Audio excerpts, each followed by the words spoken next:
Cookery சேனலை பார்த்து யார் வேணாலும் சமையல் பண்ணலாம். ஆனா சுவையான சமையல் பண்றது எப்படி? நான் இதயம் நல்லெண்ணெயில சமையல் பண்றேன். ஆஹா ஓஹோன்னு பாராட்டுறாங்க. நீங்களும் இதயம் நல்லெண்ணெயில சமையல் பண்ணுங்க, பாராட்ட வாங்குங்க. தினம் தோறும் வாங்குவே இதயம் இதயம். ஒவ்வொரு ஆண்டும் செப்டம்பர் மாதம் 11ஆம் தேதி தியாகி இமானுவேல் சேகர் அவருடைய நினைவு நாள் நிகழ்ச்சி மலரஞ்சலி வெகு சிறப்பாக நடைபெற்று வருகிறது. நீதிமன்றத்தினுடைய உத்தரவினுடைய அடிப்படையில் தனியார் வாகனங்களுக்கு அனுமதி கொடுப்பதில்லை. எனவே வரக்கூடியவர்கள் சொந்த கார்களில் வருகிறார்கள் அல்லது அரசனுடைய பேருந்துகளை வாடகைக்கு அமர்த்தி கிராமங்களிலிருந்து மக்கள் வருகை பெறுகிறார்கள். இந்த பேருந்துகள் அமைப்பதில் மிகப்பெரிய அளவுக்கு ஊழல் நடைபெற்று வருகிறது, மோசடியும் நடைபெறுகிறது. சராசரியாக ஒரு கிலோமீட்டருக்கு 40 ரூபாய் மட்டுமே கட்டணம் வசூலிக்கப்பட வேண்டும். அதுதான் கடந்த காலங்களில் கடந்த 2 வருடங்களுக்கு முன்பு வரையிலும் நடைமுறையாக இருந்தது. ஆனால் இந்த ஆண்டு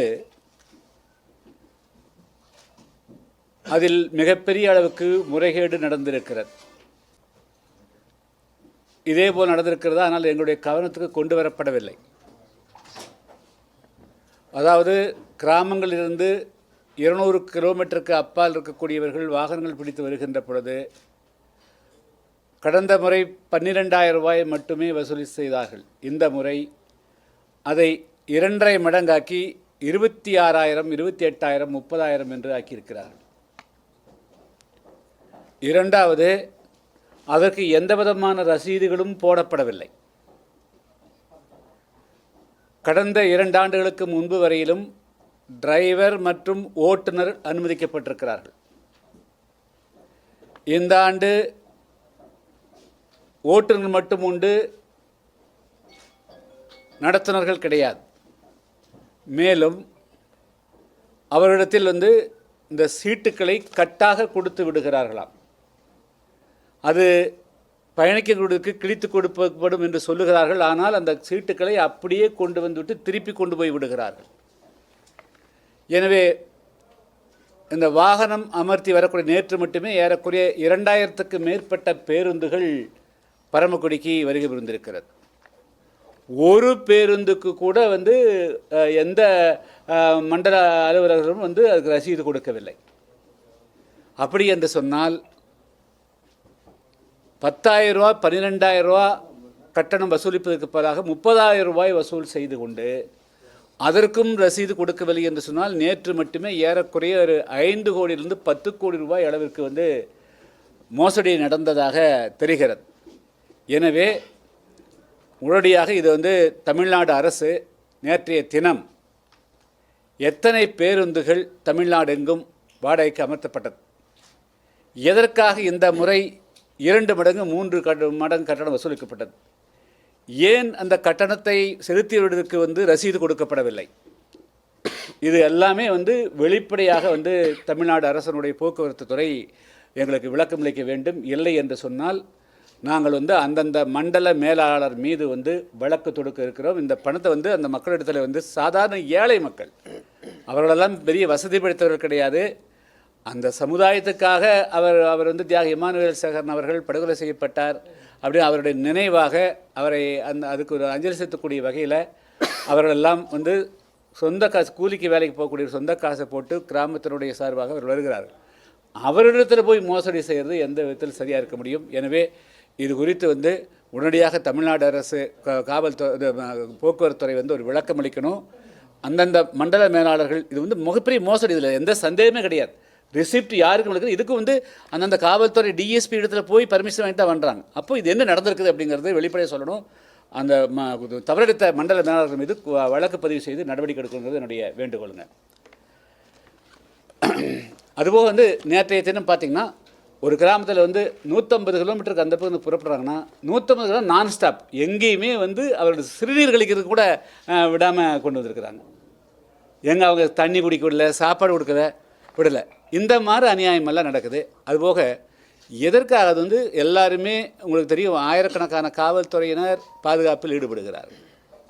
எதற்காக வழிநெடுக இருக்கக்கூடிய அனைத்து விதமான ஓட்டர்களையும் மூடணுங்க? இது எதுக்காகுது? இந்த தமிழ்நாட்டில் வாழக்கூடிய மக்கள் எங்காவது ஒரு இடத்துல ஒரு சிலர் வந்து தவறு செய்தால் அவர்களை வந்து இப்போ நூற்றுக்கணக்கான சிசிடிவி வழிநெடுக இருக்குது, தவறு செய்யக்கூடிய மீது காவல்துறை நடவடிக்கை எடுக்கலாம். அதுக்காக சாதாரண மக்கள் ஒரு குடிக்க தண்ணீர் வாங்கிறதுக்கு அல்லது வந்து ஒரு டீ சாப்பிட்றது அல்லது சாப்பாடு சாப்பிட்றதுக்கு எதுக்குமே வழி இல்லாத வகையில் பரமக்குடியில் எல்லா கடையும் மூடிடுறாங்க, மதுரையிலையும் கூட மூடிடுறதாக சொல்கிறாங்க. அதே போல் வந்து கம்ப்ளீட்டாக வழிநெடுக தூத்துக்குடி, திருநெல்வேலி, தென்காசி எந்த பகுதியிலையும் வந்து ஒரு ஹோட்டலையும் கூட திறந்து வைக்கலைன்னா இதெல்லாம் இதே வந்து அப்பட்டமான மனித உரிமை மேல். இதை வந்து செய்யக்கூடாது. அது எந்த அமைப்பை சேர்ந்தவர்கள், அதில் வந்து எல்லா அமைப்புகளுமே வரக்கூடியவர் எல்லாருமே சரியாக வராங்கன்னு சொல்ல முடியாது. சில பேர் பிகாஸ் அவங்க கொடுக்குற பானங்கள் வந்து தமிழ்நாடு அரசு எல்லா இடத்துலையும் நீங்கள் வந்து மதுபானத்தை மூடுறேன்னு சொல்கிறீங்க. நீங்கள் டக்குன்னு வந்து சொல்லாமல் கொள்ளாமல் 3 நாள் 4 நாளைக்கு முதல்ல மூடிட வேண்டியது தானே. நீங்கள் எதுக்கு மூடுறீங்க? அன்னைக்கு மட்டும் தமிழ்நாட்டுக்கு மூடலாமில்ல. நீங்கள் வந்து டீ கடையே மூடுறீங்க. அதே போல் வந்து நீங்கள் வந்து மதுக்கடை ஒரு 4 நாளைக்கு முதலே 5 நாளைக்கு முதலே அந்த பகுதி எல்லா பகுதியும் மூடிட்டால் பிரச்சனை சால்வ் ஆகி போருமில்ல. அதையா நீங்கள் மதுக்கடை மூடப்படும்னு அவன் வாங்கி வச்சுக்குவானல்ல, அவங்க எச்சரிக்கிற மாதிரியெல்லாம் இருக்குது. அதனால் வந்து இதெல்லாம் வந்து அரசு வந்து இதில் மனிதநேயத்தோடு நடந்துக்கணும். இந்த மாதிரி டீ கடையெல்லாம் காவல்துறை மூடுவது வந்து சொல்கிறது வந்து அது நியாயம் இல்லை. அது எல்லா எந்த அமைப்பு நடத்தினாலும் சரி. அதனால் வந்து இந்த மாதிரியெல்லாம் வந்து மனித உரிமை செய்யக்கூடாதுங்கிறது என்னுடைய வேண்டுகோளுங்க. அடுத்ததுங்க, நான் வந்து கிராமந்தோறும் சுற்றுப்பிரயாணம் மேற்கொண்டு வருகிறோம். எங்களுடைய புதிய தமிழகம் கட்சியினுடைய மாநில மாநாடு 2026 ஜனவரி 7 வந்து மதுரையில் நடைபெற இருக்கிறது.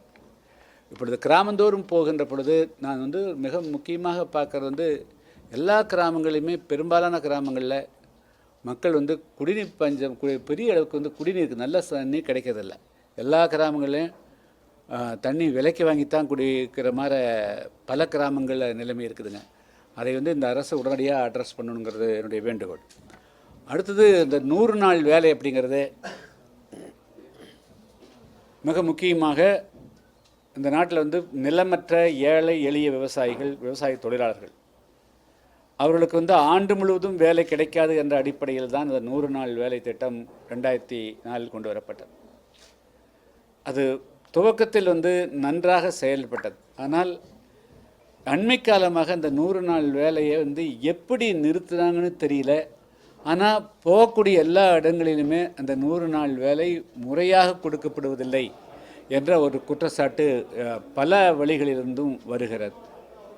எனவே இது வந்து இந்த 100 நாள் வேலையில் மத்திய அரசாங்கத்தினுடைய தகவல்படியே வந்து 170% செலவழிக்கப்பட்டதாக சொல்கிறாங்க. ஆனால் கிராமங்களில் வந்து வேலை கொடுக்கப்படலை. அப்போ வேலை கொடுக்கப்படாமல் செலவழிக்கப்பட்டது என்று சொன்னால் அப்போ அந்த 100 நாள் வேலையில் வேலையை கொடுக்காமல் அந்த பணம் எடுக்கப்பட்டிருக்கிறதா, அதையும் வந்து முதல்ல ஆடிட்டு பண்ணணுங்க. இன்னும் ஒரு மாதத்துக்கு 4 நாட்கள் மட்டுமே அந்த ஏழை எளிய மக்களுக்கு வேலை கொடுக்கப்படுதா தெரியுதுங்க.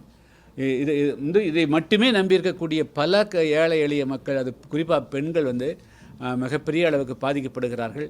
எனவே இந்த 100 நாள் வேலையில் ஏதோ மிகப்பெரிய அளவுக்கு முறைகேடு நடப்பதாக தெரிகிறது. இதை மத்திய அரசு தனியாக ஒரு குழுவை அனுப்பி என்ன நடக்கிறது என்று வந்து விசாரித்து உரிய நடவடிக்கை எடுக்கணும். இந்த 100 நாள் வேலையை வந்து முறைப்படுத்தணுங்கிறது நான் வேண்டுகோள் வைக்கிறேன். இது தேவைப்படுகின்ற பொழுது அக்டோபர் மாதத்தில் நாங்கள் வந்து போராட்டம் நடத்தவிருக்கிறோம். அடுத்ததுங்க, இந்த கோயில்களில் இருக்கக்கூடிய தங்கத்தை எல்லாம் வந்து எடுத்து உருக்கி கட்டிகளாக்குனாங்க, தங்க பாராக்குனாங்க. அந்த நகைகளை பாராக்கிற போது அதுக்குள்ளே அந்த கல் வந்து ரத்தினம் இருக்கும், முத்து இருக்கும், இது போன்ற வந்து நவ ரத்தினங்கள் வந்து அதில் இருக்கும். அதெல்லாம் என்ன கணக்கு அப்படிங்கிறத பற்றி இந்த அரசு ஒன்றும் வெளியிடலை. எத்தனை கிலோ தங்க நகைகள் உருக்கப்பட்டிருக்கிறது, அது எங்கே வைக்கப்பட்டிருக்கிறது, அதிலிருந்து எடுக்கப்பட்ட அந்த விலை உயர்ந்த கற்கள் எல்லாம் வந்து எங்கே வைக்கப்பட்டிருக்கிறது என்பது குறித்து ஒரு வெள்ளை அறிக்கை வந்து தமிழ்நாடு அரசு வெளியிடணும். இது வந்து பெரிய அளவுக்கு வந்து ஆன்மீக பெரியோரிடத்தில் வந்து ஒரு மிகப்பெரிய கேள்வி இருக்கிறது. பல்லாயிரக்கணக்கான கிலோக்கள் வந்து தங்க நகை உருக்கப்பட்டிருக்கிறது. அது எந்தெந்த வங்கியில் வைக்கப்பட்டிருக்குது, அதுலேருந்து வரக்கூடிய வருமானம் என்ன, அது எப்படி ஆன்மீகத்துக்கு செலவழிக்கப்படுகிறதுங்க ஒன்று. இரண்டாவது, முக்கியமாக அந்த தங்கம் உருக்கிய போது அதில் அந்த நகைகளை உருக்கின்ற பொழுது அதிலிருந்து மிக மிக விலை உயர்ந்த கற்கள் எல்லாம் எங்கே வைக்கப்பட்டிருக்கிறது, என்ன அப்படிங்கிறது, அது குறித்தும் வந்து தமிழ்நாடு அறநிலைத்துறையின் சார்பாக ஒரு வெள்ளை அறிக்கை வெளியிடப்பட வேண்டும் என்று நான் வேண்டுகோள் வைக்கிறேன். நாங்கள் வந்து இப்போ இதுபோல் வந்து இங்கே வந்து இருக்கன்குடி மாரியம்மன் கோயில், அது வந்து தொன்று இருக்கக்கூடிய கோயிலுங்க. அந்த கோயிலில் அப்படி தான் 130 கோடி ரூபாய் அளவுக்கு வந்து கட்டுமானப் பணிகள் நடக்குது. ஆனால் அந்த கட்டுமானப் பணிகள் அனைத்துமே ஆன்மீக பெரியோர்களுக்கு பயன்படுமா என்று கேள்வி இருக்குது. அதில் ஒரு மிகப்பெரிய ஊழல் நடக்கிறதா தெரியுதுங்க. அதே போல் ஒரு குறிப்பிட்ட பிரிவினர் மட்டுமே தொடர்ந்து அதில் பூஜாரிகளாகவும் அலங்காரம் இருந்து வராங்க. இந்த தமிழ்நாட்டில் எல்லா கோயில்களுமே எல்லா சாதியினரும் அலங்காரம் இருக்கிற போது அந்த இருக்கன்குடி மாரியம்மன் கோயில் மட்டும் ஒரு குறிப்பிட்ட பிரிவினர் மட்டுமே தொடர்ந்து அலங்காரம் இருக்கிறாங்க. அதனால் அங்கேயும் வந்து மிகப்பெரிய அளவுக்கு ஊழல் நடக்குதுங்க. அந்த முடி காணிக்கழிக்கிறதுல மட்டும் 7 கோடி ரூபா வந்து ஊழல் நடந்ததாக சொல்லப்படுது. எனவே அந்த கோயிலில் வந்து எல்லா சமுதாயத்தை சார்ந்தவர்களும் அலங்காரப்படணும். அந்த ஊழல் வந்து அது குறித்து நடவடிக்கை எடுக்கணும் அப்படிங்கிற அதை வைத்து வரக்கூடிய 24ஆம் தேதி என் தலைமையில் வந்து அங்கே விருதுநகரில் ஆர்ப்பாட்டம் நடைபெற இருக்கிறது. வேறு எதாவது கேள்வி? ஏற்கனவே நீங்கள் மதுரையில் ஒரு தடவை பேட்டி கொடுக்கும்போது ஆட்சி அதிகாரத்தில் பங்குள்ள இடத்துல தான் நாங்கள் சேருவோம் அப்படின்னு சொல்லியிருந்தீங்க. சரி, இப்போ அதுக்கான சூழல் திராவிட கட்சிகள்கிட்ட இல்லை. அவங்க வந்து ஆட்சி அதிகாரத்தில் பங்குன்றது இல்லை. ஒருவேளை புது கட்சியில் எதுவும் இணையப்படுறீங்கன்னா உங்கள் தேர்தல் நிலைப்பாடு? அதாவதுங்க, இந்த ஆட்சி அதிகாரத்தில் பங்கு அப்படிங்கிறது டாக்டர் கிருஷ்ணசாமியினுடைய விருப்பத்தையோ அல்லது எங்களுடைய புதிய தமிழகம் கட்சிக்கு அதில் பங்கு வேணும் அப்படிங்கிற அந்த அடிப்படையில் சொல்லப்பட்டது கிடையாது. தமிழ்நாட்டில் இன்றைக்கி வந்து 4 பங்காக இருக்கக்கூடியவர்கள் வந்து தேவேந்திர குல வேளாளர்கள், வடக்கே வாழக்கூடிய ஆதிராவிட சமுதாயத்தை சார்ந்தவர்கள் மற்றும் எண்ணற்ற சிறுபான்மை சமுதாயத்தை சார்ந்தவர்கள் இருக்கிறார்கள். அவர்களுக்கு வந்து ஆட்சி அதிகாரத்தில் பங்கு இல்லாமல் ஒரு கட்சி ஆட்சிக்கு வந்து 2 கட்சி மட்டுமே கடந்த 60 வருடங்களாக ஆட்சிக்கு வர்றதுனால அது வந்து அதிகாரம் வந்து குவிந்து கூடுகிறத தவிர அதிகாரம் பரவலாக்கப்படுறது. நீங்கள் கிராமந்தோறும் போனால் கரெக்டாக வந்து பிற்பட்ட சமுதாயத்தை சார்ந்தவர்கள் இருக்கக்கூடியவர்களும் ரோடு வரும், இந்த மக்கள் இருக்கக்கூடிய இடத்துக்கு போனால் ரோடு இருக்காது. அதே போல் குடிநீர் வந்து அங்கே நல்ல தண்ணி வரும், இங்கே நல்ல தண்ணி வராது. அவர்களிடத்தில் எல்லா நிலமும் அவங்க இடத்துல இருக்குது, இவங்க வந்து கூலிக்காரர் ஆகிறாங்க. அப்போது நீங்கள் வந்து தியாக இமானுவேல் சேகரன் அவர்களுக்கு வந்து எல்லோரும் வந்து நீங்கள் சடங்குக்காக மாலை வச்சு என்ன பிரயோஜனம்? அம்பேத்கர் ஏப்ரல் 14ஆம் தேதி அன்னைக்கு வந்து நீங்கள் அம்பேத்கருக்கு வந்து ஒரு படத்தை வச்சு மாலை போட்டு என்ன பிரயோஜனம்? அவைகள் எல்லாமே போலிகளும் வெத்துமாக இருக்குதுங்க. அதனால் இந்த நாட்டில் வாழக்கூடிய ஏழை எளிய மக்கள் ஆட்சி அதிகாரத்தில் பங்கு பெற்றால் மட்டும்தான் அந்த மக்கள் தங்களுக்கான பொருளாதார சமத்துவத்தை அடைய முடியும், இல்லை என்றால் அடைய முடியாது. அந்த வகையில் இந்த ஏழை எளிய மக்களுடைய குரலாக விளங்கக்கூடிய புதிய தமிழகம் கட்சி ஆட்சி அதிகாரத்தில் பங்கு பெறுகின்ற பொழுது மட்டும்தான் உண்மையான சமத்துவமும் சமநீதியும் சம உரிமையும் கிடைக்கும் என்ற அடிப்படையில் தான் இந்த கருத்தை நாங்கள் வலியுறுத்துகிறோம். இது எங்களுடைய கொள்கை சார்ந்த விஷயம். இது திராவிட கட்சி கொடுக்குதா வேறு கட்சி கொடுக்குதாங்கிறது இப்போ பிரயோஜனம் இல்லை. அவங்க கொடுத்தா அவங்களோட இருப்போம், இல்லைன்னா வந்து அதுக்கு உண்டான சூழ்நிலை இருக்குது, அதை வந்து நாங்கள் உருவாக்கிட்டு போகிறோம். அதனால் வந்து இவங்க தான் கிடையாது. ஏன்னா நிரந்தரமாக என்ன காங்கிரஸ் சுதந்திரத்துக்காக 100 ஆண்டு காலம் போராடிய காங்கிரஸ் கட்சியே காணாமல் போச்சு. ஆனால் திராவிட கட்சிகளாம் தமிழ்நாட்டில் நிலைத்திருக்குங்கிறதுக்கெல்லாம் எந்த விதமான உத்தரவாதம் கிடையாது.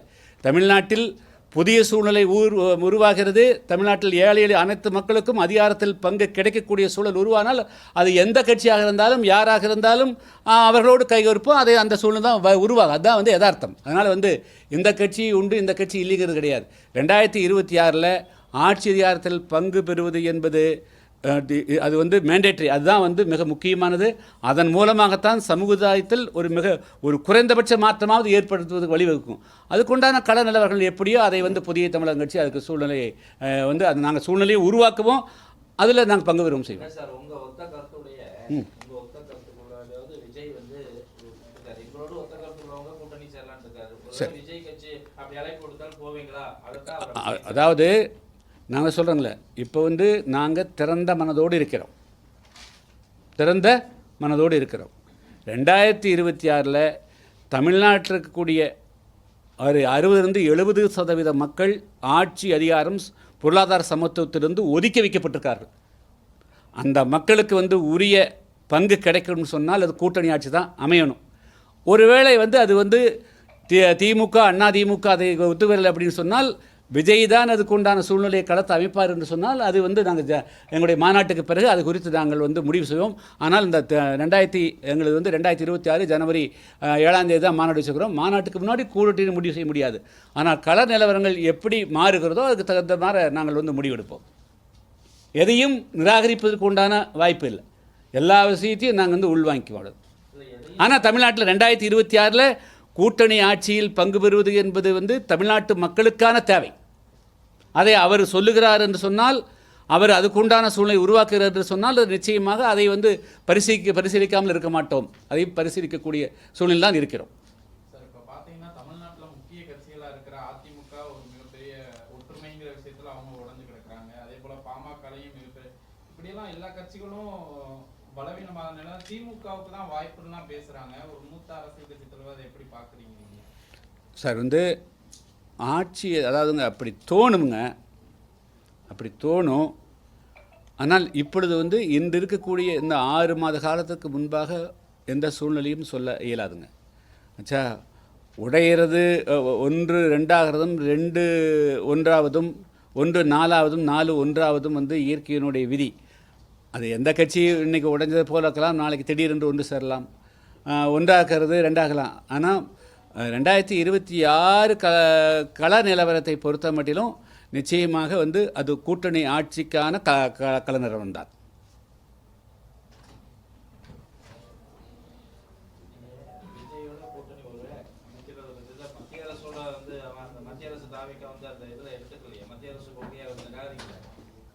அதனால் மத்திய அரசுக்கு நம்ம தமிழ்நாட்டில் வந்து நடைபெறக்கூடிய செய்து சட்டமன்ற தேர்தலுங்க. தமிழ்நாட்டில் நடைபெறக்கூடியது தமிழ்நாட்டு மக்களுக்கான ஆட்சி அதிகாரத்தை கொடுக்கறது, இங்கே இருக்கக்கூடிய சட்ட ஒழுங்கை பாதுகாக்கிறது, இங்கே இருக்கக்கூடிய மக்களுடைய வாழ்வாதாரத்தை பாதுகாக்கிறது.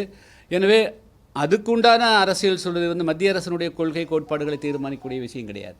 இது தமிழ்நாட்டு மக்கள் மாநில அளவில் இருக்கக்கூடிய பிரச்சனை தீர்ப்பதற்காக மாநில அரசாங்கத்தை உருவாக்கக்கூடியது. ஆனால் மாநிலத்தில் வந்து இங்கே இருக்கக்கூடிய மக்களுடைய அபிலாஷைகளை நிறைவேற்றக்கூடிய ஒரு அரசை அமைப்பதற்கான சூழ்நிலை எதுவோ அதைத்தான் நாங்கள் வந்து முன்னிலைப்படுத்துவோம்.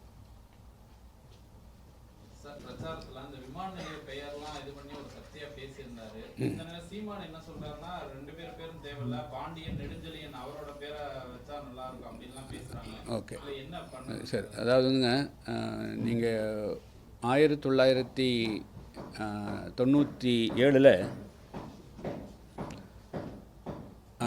அப்பொழுது வந்து அதுக்கு முன்பாக எல்லா மாவட்டங்களுக்கும் வந்து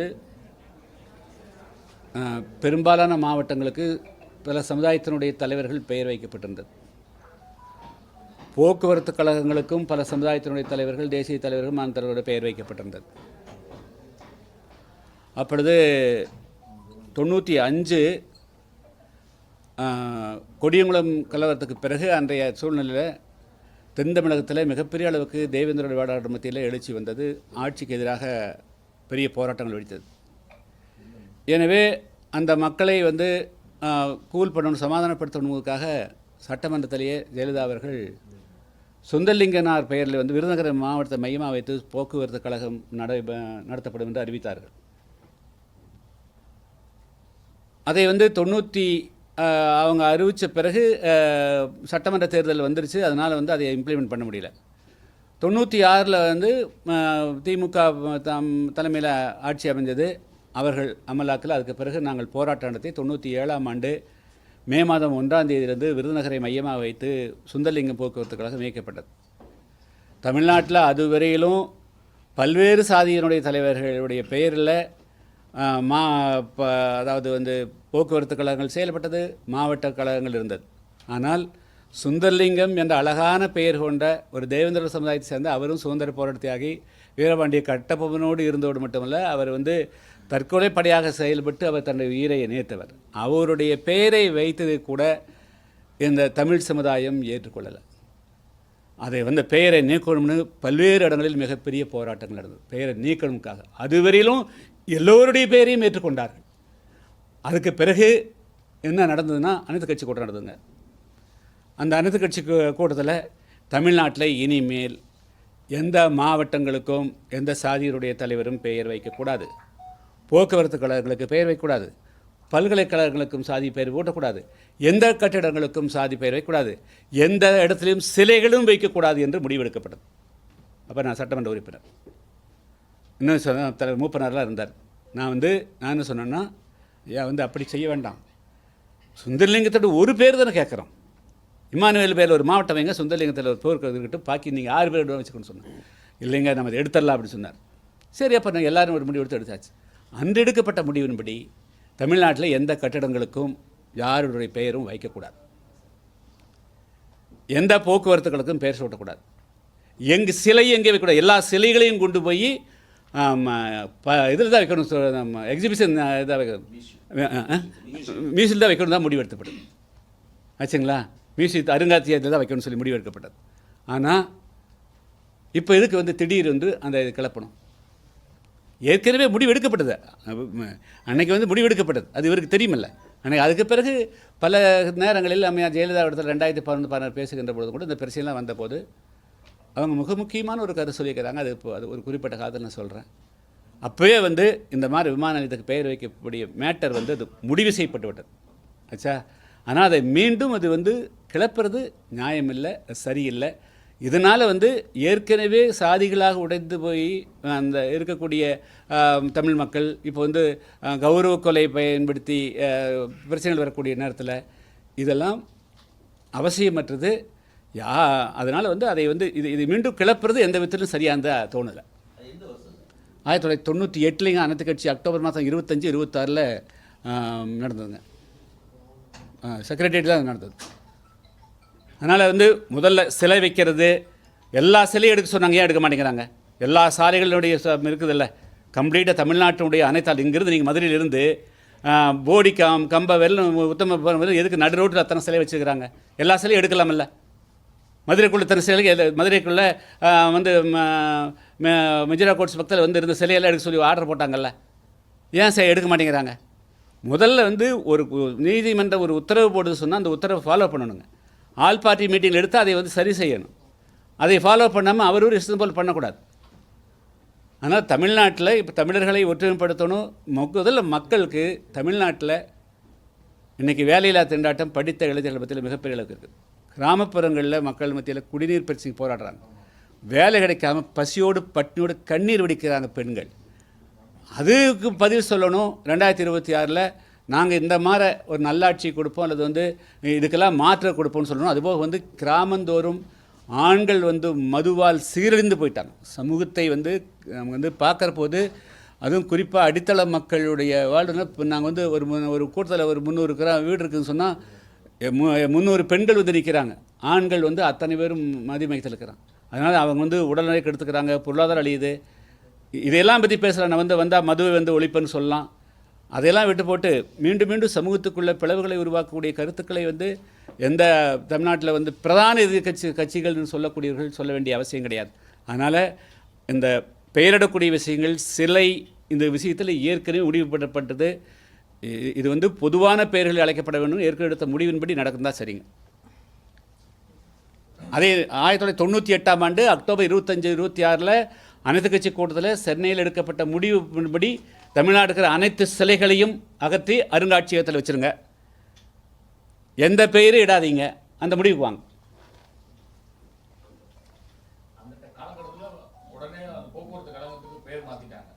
பேர் மாற்றலைங்க, பேர் எடுத்துட்டாங்க, எல்லாமே